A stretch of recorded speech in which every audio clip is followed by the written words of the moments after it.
die. Okay. It's at 30% right now. Okay. Do you want me to? Fast recording. Do you want us to start or wait? Just hang on a second. Okay. So I'll start off with the last part.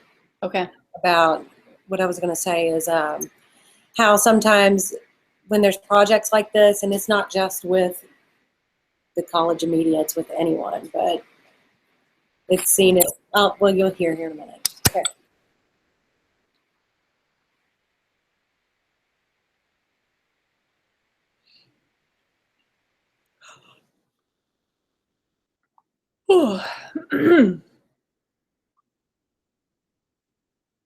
Uh-oh. It stopped again.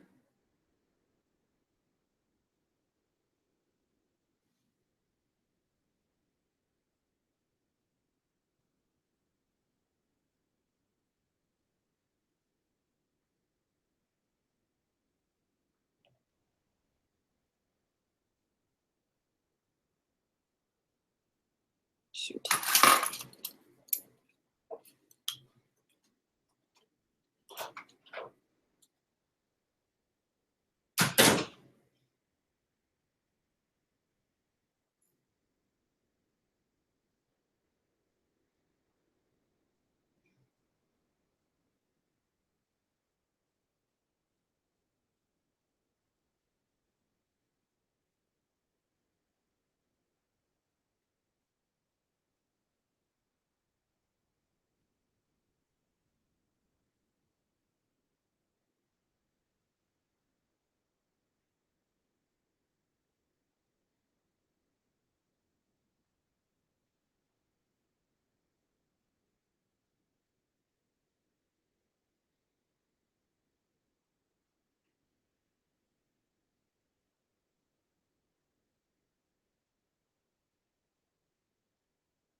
That come up, so I'm going to ask you about an example. Okay. And then something that maybe, well, Yeah, that was along the creepy. lines of, Something just turned the camera on in there. Where you were. oh, really? Yeah, some noise. Anyway. Listen, the robots are going to get us. Yeah. They are. I'm convinced. The robots. They're coming after They're us. already. I'm like, my phone's watching me. You know your on? phone records everything you say, Yeah. even when you're not paying attention. TV too.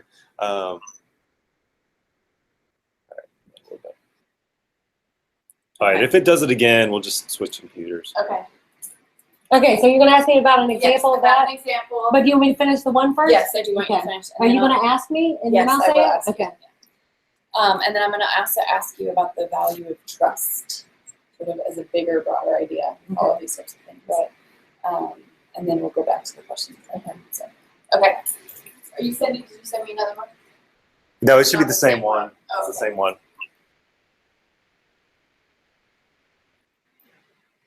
Sorry. Sorry.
Okay, there she is. There you are. Oh, I'd have to get it back. There you are. Whose computer was that? That's one that I borrowed from Brett. Oh, okay. That's switching back and forth. Let's see. That looks good. Okay, let me pull this up. Broadcast, and that's recording. Yep. You're a little fuzzier this time. A little fuzzier this time. All right. Yeah. I'm gonna just record the screen then. That's better, whatever you just did. I wasn't touching it. So hey, magic.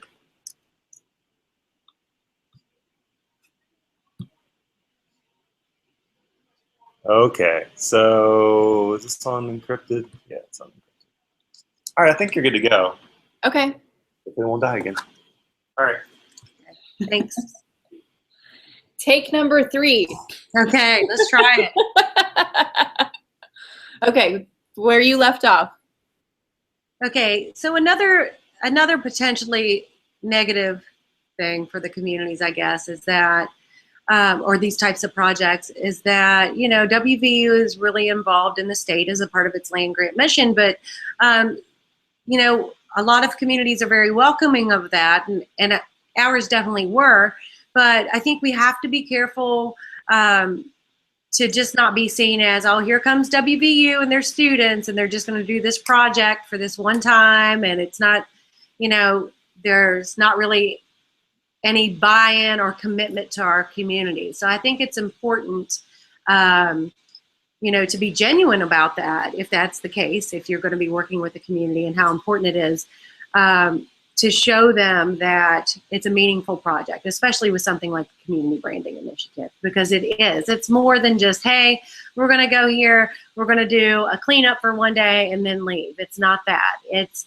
hey, we're committed to you. We're committed to learning about your community. We're committed to learning about the struggles that you face, what you're proud of, and trying to help them kind of position their town in a positive light. So I think it's, you know, letting them know that we're going to provide the support, provide the plan and the training for them to be able to continue these projects, I think is important. So you spoke a little earlier about one of the things that the students get out of this is really an opportunity to kind of roll with the punches and have a real world kind of situation that they have to react to and then adapt and all those things. And I'm just wondering if you can talk a little bit about a specific example of that you think kind of illustrates how they learned that. Okay, I have a couple of examples that come to mind. As a part of the Community Branding Initiative for the Matewan project, we did a lot of planning for an immersion trip. And we stayed down there a couple of days and tried to really talk to as many people as we could, and, you know, gather some research, and to also, you know, experience what the town had to offer. And, you know, despite all of the preparation and planning, you know, things happened. So we were having trouble getting a list of businesses, and not just for Matewan. Obviously, Matewan's small, so there's not that many businesses. But we were talking about the surrounding region, so we could gather some data by doing some online surveys and reaching out to these people for business roundtables or focus groups. So, you know, we could not get that information. So when we got down there, we still couldn't get the information. So we went on an impromptu road trip to Williamson, which is about, I would say, probably 20 minutes away, and just talked to some people who could potentially help us out with that. We were able to get a list of information then. Some of it was helpful, and that helped to start on the process of gathering that data and talking to some more people. But the one that really sticks out, that one of my dearest students that I've known for a while, whom I've known for a while, while we were down there, we already had a stakeholder roundtable planned, and she was going to lead that. Well, we were also going to recruit and promote an upcoming community focus group. So we already had these beautiful flyers made, and they were posting them around town, and they were also hand delivering these to some community members in different neighborhoods and going to different places, church groups and all that. Well, come to find out that the phone number on the flyer was incorrect. And we were down there. We didn't really have access to printers and all of that. We'd already passed out some flyers. Well, my students did. She was devastated and so upset. And the fact that she was so upset shows how seriously she was taking this project. It wasn't like, oh, well, we can just figure this out a different way. No, she'd already forged those relationships with some of the people who she invited to the focus group, as well as her teammates. It was a straight up on the ground grassroots marketing effort to try to get, to recruit these people. And so, she felt let down. She was really disappointed in herself that she'd allow that to go out. She didn't design the flyer. Our creative director did, but she approved it as a research director. So, but they problem solved. What they did is they went and talked to someone that they had made contact with. It was either at the library or town hall. They were able to fix the flyer, and go and get it printed off, and then go talk to the people again. So it took some more time, but they were dedicated to making that happen. They were on the phone fixing all of that with the church groups, the youth groups, and the schools that they had talked to. So it was fine. It all worked out in the end, but it was just, the lesson learned there was, no matter what, anything that goes out needs to be checked by 3 people, not just the creative director. The creative director, the person who is responsible, whose phone number it is, and then an outside party. So they learned a valuable lesson there. So I actually have one more. Oh, go ahead. There's another one that I thought of right off the top of my head. We were trying to get photos and for the website. And there's a lot of different things around Matewan, and they needed to get pictures of the Hatfield-McCoy Cemetery. Well, trying to get that was difficult because there were not any pictures allowed in that area. So they had to go talk to several people about that. And also, it's 4.5 hours away, one way. So they had to go down a couple different times because the pictures didn't turn out that great, because the weather was not, I don't know. It was just terrible. A couple of times they went down there, so they would have to go back. So they had to take into consideration, hey, let me check the weather for Matewan before we go down there, make sure the lighting is going to be good so we can get these photos. So they had to make a couple different trips for that as well. So it sounds like with these projects that trust is a really important value. And I'm wondering if you can kind of talk a little bit about what trust means when you're working with communities. You sort of started down that road when you were talking about, WVU coming into the community, et cetera. I'm wondering if you can kind of expand on that and explain a little bit why you think trust is, and relationship building, right? Some of this is about building relationships, and what's the value of that? Both for the community members, but also for the students. The relationship building is not something that you see. It's not the execution. It's not all the flash that you will see or what will be seen with these projects. Like, you can go online, see the websites, you can see the wonderful things that were designed and that are, that the public sees or outside tourists sees or whatever. But the relationship building is at the heart of all of this, and that really takes time. And that ties back into what I say, that these projects really do need to be longer. It takes a lot. It's really important for the faculty members to do this as well, not just the students, and that's the key part. Before all this began, I spent probably an entire semester and part of the summer going to these different communities, talking to different people, finding out what their concerns were with the project, what their goals were. So really establishing these relationships. And some communities prefer to talk face-to-face. Matewan did.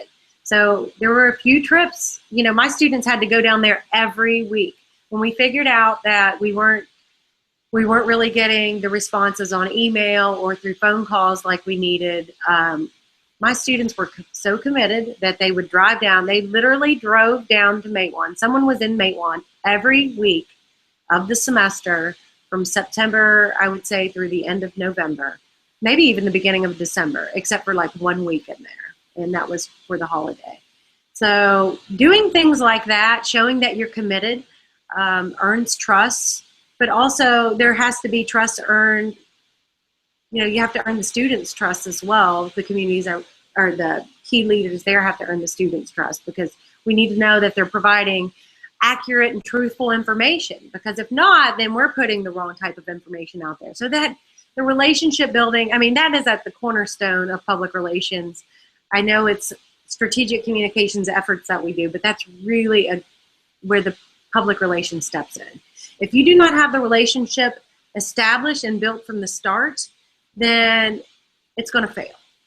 So I try to, that's why I went to every community before and worked with my contact at the Community Development Hub to help establish these branding committees for each community. So I would talk to her because she had worked with these communities before through the separate Turn This Town Around initiative. So she could help me identify some people who would be, key assets for getting us the information that we needed and who were really invested in this type of thing. So that earned the trust of my students and me as well. But earning the trust in the communities especially is important. So that relationship building is key. I cannot stress that enough. So what would you have done differently now knowing what you know? What would I have done differently? Again, I would just like to have more time. I would make sure in every community, I mean, all of these things would take extra time, though, that I'm going to point out. But making sure that key leaders in every community are involved, that we would wait around until, keep trying to convince them to be involved. I mean, they were in most cases a lot of town leaders and constituents, but not all of them, I would say. There weren't key people in every community. And also we tried everything we could in some cases to get community members involved. And sometimes they didn't know about it. They weren't involved for whatever reason. So it all falls back again to that relationship building. And in order to build relationships and to build trust, it takes more time. So that's what I would, in the future, if I were to write a future grant, I would write it for a longer period of time and have more resources for human capital for that. So what's the most important thing that you think you learned out of this experience? I think probably is that, some of these communities in West Virginia, there are some, and I've known this as a native West Virginian, I know this, there's some real hidden gems in West Virginia that people from different parts of the world, not just the nation, need to see. And people within the state itself, because, sometimes people don't explore their own state or what's in their backyard. But there's some really wonderful places. However, some of these places are, there can be some negativity because industry is left. People are leaving.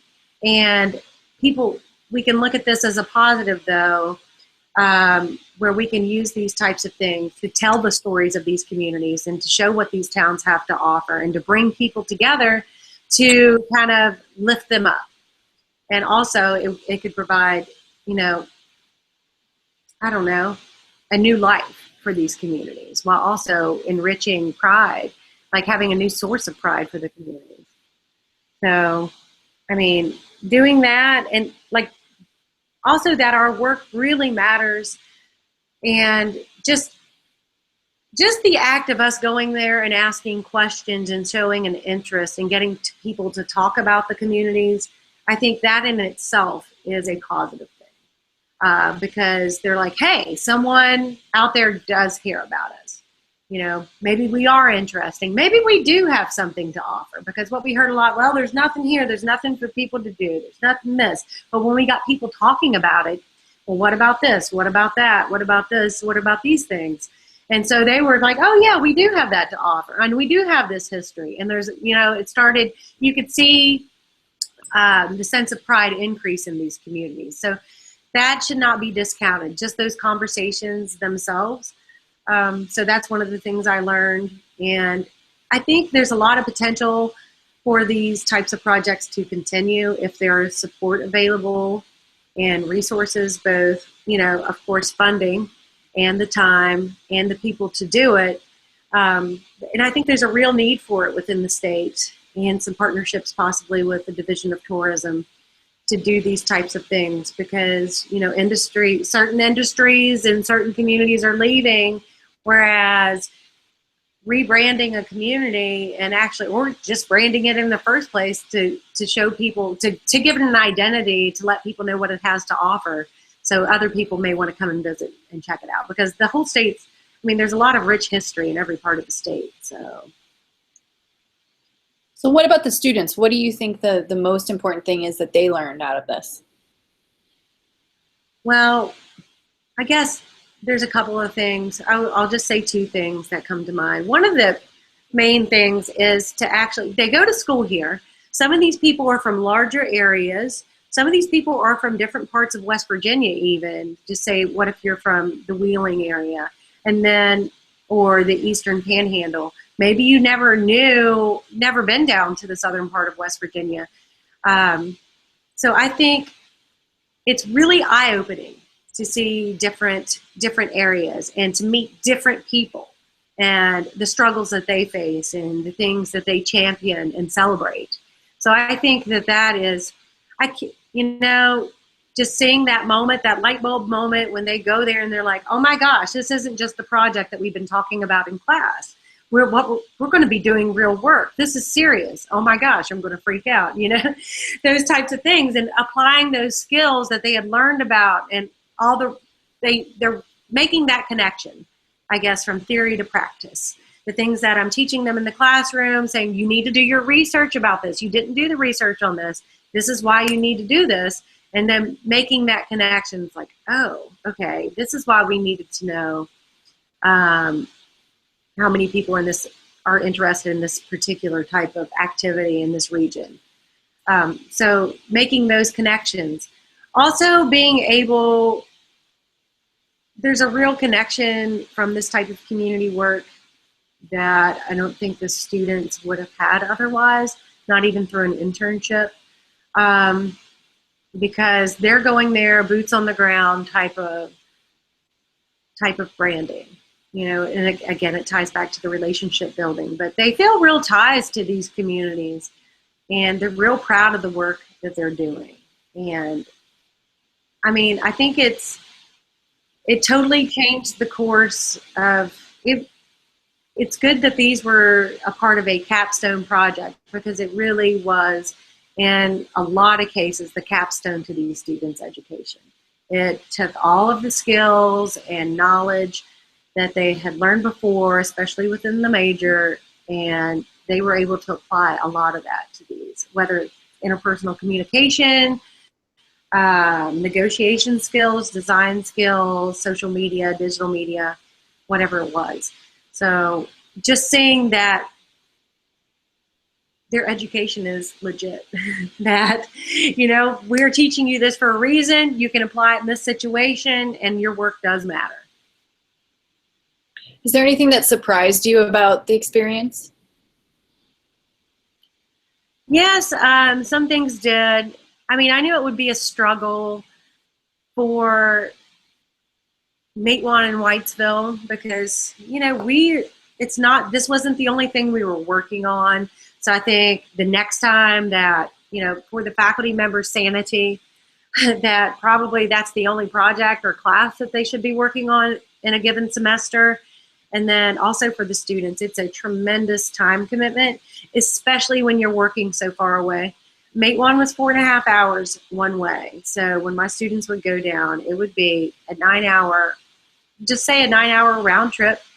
And that's without the work that they had to do there.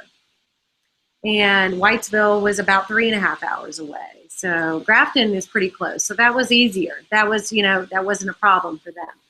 But, we have all this technology, and some say that can get us over, and it can, and it has in some regards. But what I learned was that face-to-face, and this was something I completely did not anticipate, the importance of face-to-face communication in those communities, especially I'm speaking for Matewan, because that was my project, so I don't want to speak for Whitesville, but that face-to-face communication, there's nothing that can top that, because we found that was essential for us to earn the trust and to get the information that we needed and to provide the support that we needed as well, rather than just send things through email or we had a few video conferences as well, but that was really important. So can you tell me a little bit about why you found this work meaningful? This is my kind of thing. I'm a native West Virginian. I moved away. I couldn't wait to get out of West Virginia when I was an undergraduate student. And probably 2 weeks after graduation, I just packed up and went to Colorado. So, I've been other places. I've lived other places, several other places. But, I love West Virginia. Those roots run deep, and she keeps pulling you back in. And there's a reason. I never met people like West Virginians are special people. Very genuine, very down-to-earth, hardworking people who just very caring individuals. And these communities really matter. So it's important for me to give back to the communities, especially when it seems like some of the communities feel like they may not have hope, or they don't realize the potential that they have. So I think doing this type of work, that not everyone can afford a costly branding campaign. They can't afford these types of things. So being able to get universities involved and students who are interested in this type of work and committed to this type of work, and faculty members as well, I think that's an untapped resource within the state, and could be for other states throughout the nation and other, international communities as well, is to build those relationships with the university and young people. I think that's really important. So is there anything you want to add? Anything I forgot? No, the work was important. It was stressful at times, and a lot of things were thrown into the mix that I had no idea. I couldn't even dream up that we would have some of the things that we faced, but it was very rewarding work as well. Met some really wonderful people, and we're hoping that they will benefit from the work and continue it.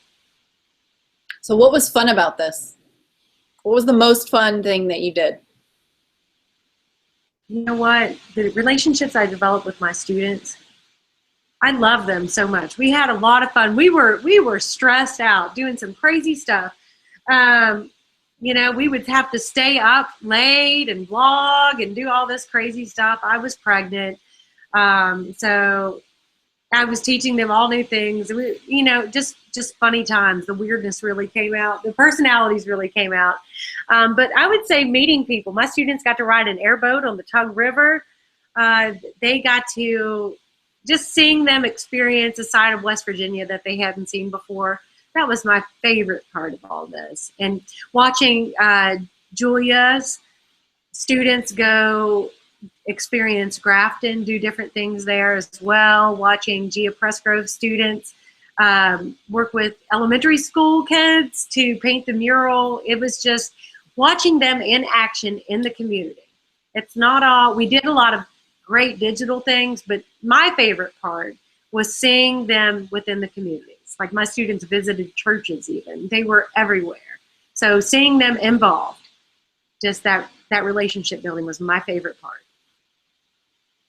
Cool. Well, thank you. I think we're done. I'll come over. I think we can just turn it off, but I'll come over.